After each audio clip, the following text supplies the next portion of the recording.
Hoje eu vou falar sobre amarração amorosa, principalmente vou falar sobre alguns temas específicos, como para quem é feito, geralmente, né? Para quem a gente está realizando esse ritual, que finalidade, né? Qual seria a finalidade desse ritual e para que casos a amarração amorosa surtiria mais efeito, seria mais eficaz, tá? E também, claro, falar sobre algumas opções dentro desse rito de magia, ou feitiço, como preferir chamar. E vamos começar então. Bom, para quem é feito, isso pode variar muito, né? Claro que é uma ritualística mais comum em religiões afro-brasileiras, né? Por isso que eu não posso deixar de citar que a Quimbanda. Quimbanda utiliza desse tipo de feitiço, geralmente utilizando da energia de Exus e Pombogiras, principalmente, né, de Pombogiras, por lidarem com essa energia mais intensamente, né? Ou já trabalharem com esse tipo de energia, já serem mais associados a esse meio. A gente pode ver essa prática também no Vodou, né? No Vodou a gente pode ver esse tipo de ritualística. Aliás, tem alguns ritos de Quimbanda que utiliza desse tipo de magia, desse tipo de sistema, para poder elaborar um ritual. A gente também pode ver na alta magia, através, né, do mentalismo, através da magia cerimonial em si, alta magia, magia cerimonial, a gente pode ver esse tipo de rito. Não é tão comum, mas é utilizado. E a mais incomum dentre elas aqui, a amarração amorosa através de divindades, ou seja, deuses, né, nesse caso aqui, deuses antigos, eu estou falando especificamente, tá? Por quê? Porque a gente utiliza da egrégora naquela divindade, né? Se você já tem uma conexão com aquela entidade específica, vai facilitar mais o ritual, né? Uma divindade que utiliza desse mesmo meio de energia para poder entregar, né, esses resultados, para tentar entregar a sua energia, tá? Então não é uma coisa muito comum, mas também é utilizado. A finalidade da amarração amorosa é basicamente unir pessoas novamente, né?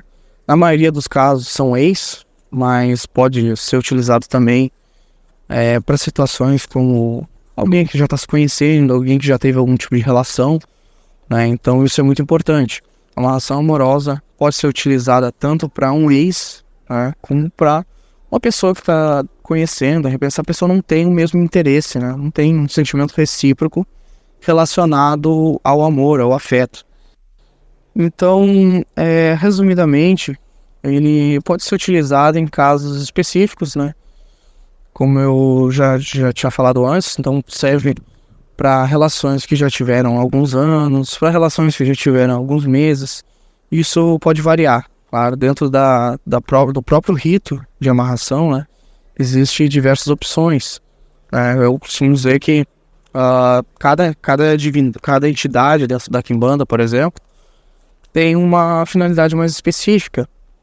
Eu costumo dividir aqui, quando eu vou fazer uma ritualística, entre relacionamentos mais jovens, relacionamentos mais antigos, né, para mim saber que intenção e com que materiais eu vou poder trabalhar. Por exemplo, um casal mais jovem aqui, vamos dizer assim, conhecer um casal mais jovem aqui, está procurando uma moça, está procurando ajuda. O que a gente vai fazer dentro do rito de amarração? A gente vai fazer uma amarração mais para uma fascinação, né? A gente fascinar aquela pessoa, fazer florescer um sentimento que não havia antes. E em casos de ex, por exemplo, quando, de certa forma, o sentimento já está enfraquecendo com o tempo, né? A gente costuma partir para a parte mais sexual, entendeu? A gente vai utilizar uma energia mais sexual para trazer aquele fogo antigo da relação, para a gente poder reaquecer aquele sentimento, né? Reaquecer aquela relação, e para que a gente possa fortalecer o afeto, né? Que é muito importante, principalmente em casos de relacionamentos mais antigos. Então, quer dizer que existem algumas opções dentro da própria amarração, dependendo dos materiais que se utiliza, dependendo das entidades que se entrega o ritual, né, para a gente poder enfatizar algum objetivo em específico. Por exemplo, a gente fazer uma amarração mais sexual, né, uma coisa que vai cativar a pessoa mais pelo ato de sexo, Tá? Existem procedimentos que enfatizam mais essa parte, né? Tem outros que já puxam mais pro lado de afeto, de carinho, de amor, né?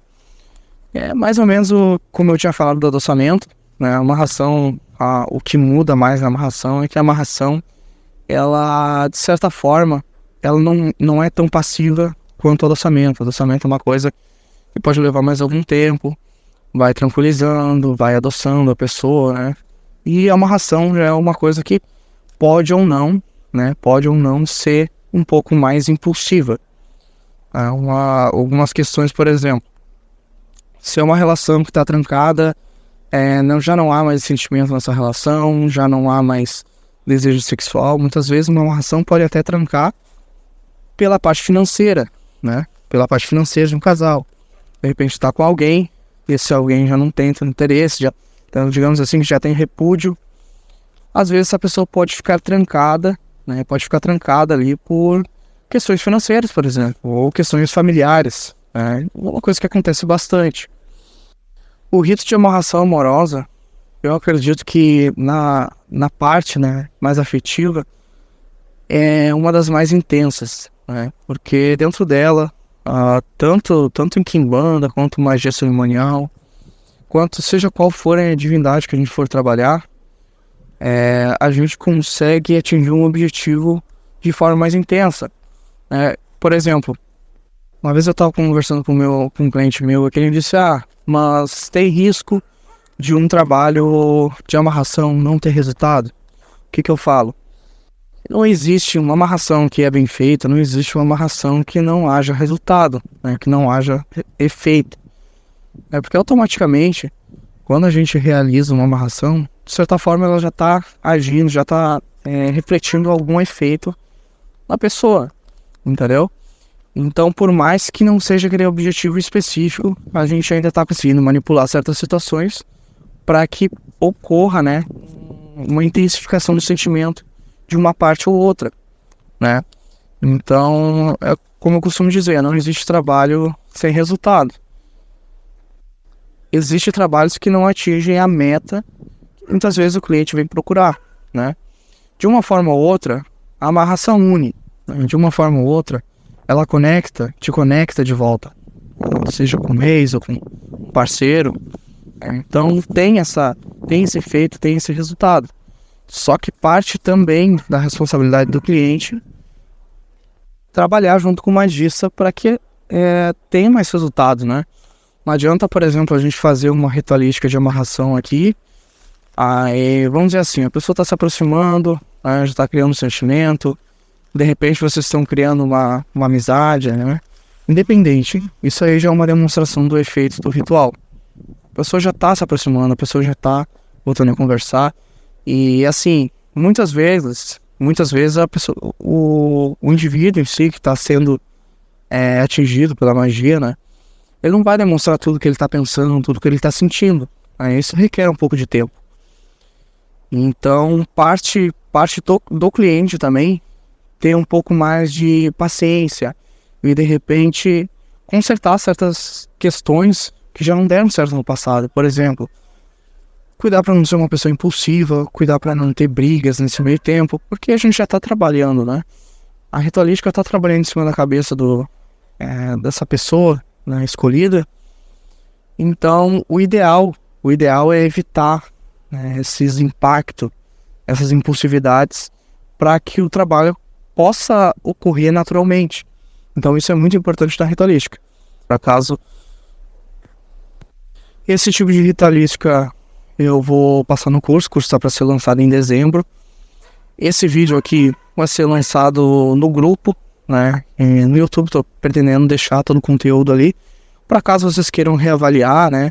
Dar uma olhada de novo no conteúdo, ele está salvo na nossa playlist. Então pode voltar ali, rever o conteúdo, né? Não tem problema de acabar perdendo o contato, às vezes, pelas redes mais privadas, que nem WhatsApp, Telegram, né? Então, tá aqui, pode ser visto por qualquer um, né?